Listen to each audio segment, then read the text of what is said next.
Misi membawa bunga ini harus tercapai. Sebagaimana misi-misi mereka sebelumnya, yang tidak punya pilihan lain kecuali berhasil.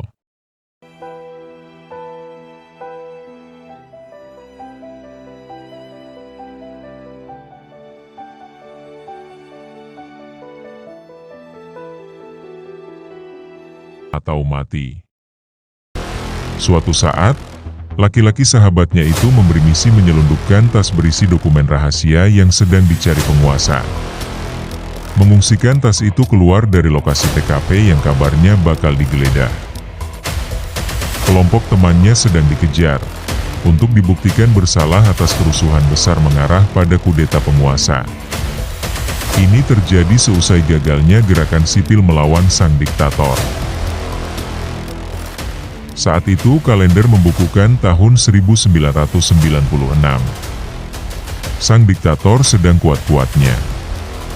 Dan aksi itu memberi gambaran terang benderang bahwa rejim yang terus mereka lawan takkan mungkin dikalahkan.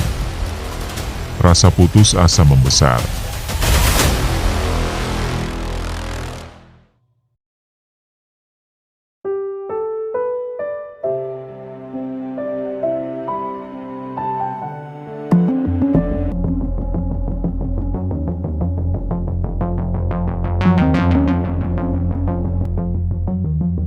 Penguasa membawa bedil memburu mereka, entah buruan mereka yang dalam keadaan kocar-kacir itu hidup atau mati, sebelum kelompok perlawanan ini semakin besar.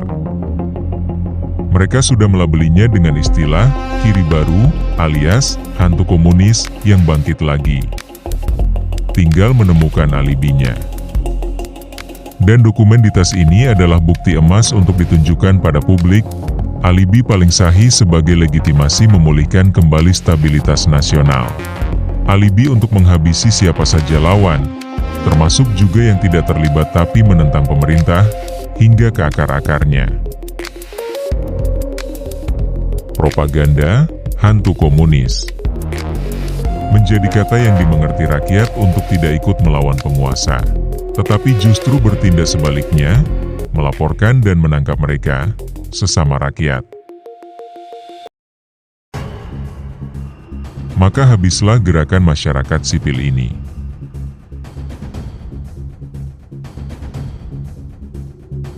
Dokumen itu tidak boleh jatuh ke tangan penguasa dan si pembawa bunga mengawal misi itu hingga tahunan.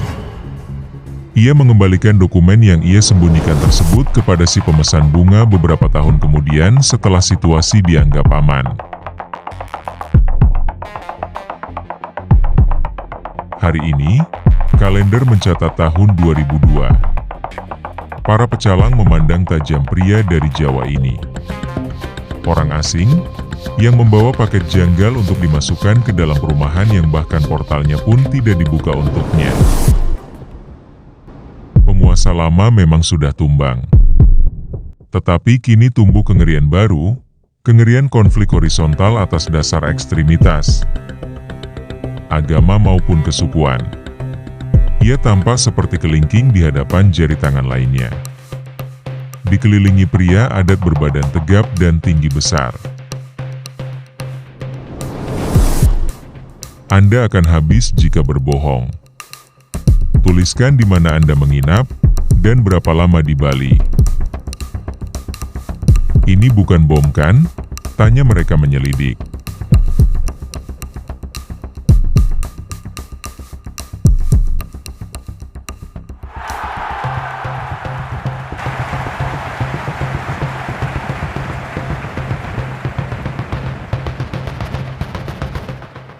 Entah ada apa dengan setangkai mawar dan kedua laki ini. Mundur lagi ke tahun 1998. Kedua laki-laki ini tampak memandang gedung DPR MPR. Ada banyak mawar, tangkai-tangkai berserakan di mana-mana. Dibawa oleh para mahasiswi sebagai simbol cinta dan damai, berhadapan dengan tentara yang memegang bedil menghadang mereka. Hari itu tiba juga ternyata. Bukan kemustahilan. Hari merayakan kejatuhan sang diktator. Diktator yang mereka lawan sepanjang usia perkuliahan mereka. Di hari itu, mereka menyaksikan sang diktator mengumumkan di depan publik untuk mundur dari jabatan yang ia pegang selama puluhan tahun. Suasana hingar-bingar euforia merespon pengumuman itu tampak di mana-mana.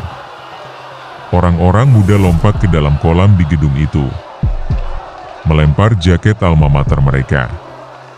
Ada pula yang menaiki atap gedung itu, menjadi kehebohan tersendiri. Atap gedung yang oleh mahasiswa ditafsirkan bentuknya mirip.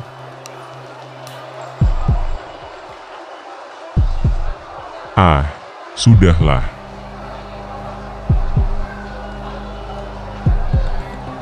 Nih, untuk lo, kata laki-laki si pembawa bunga mengambil sembarang mawar yang berserak. Bangke. Aku dikasih beginian sama cowok juga. Tanda misi kita selesai.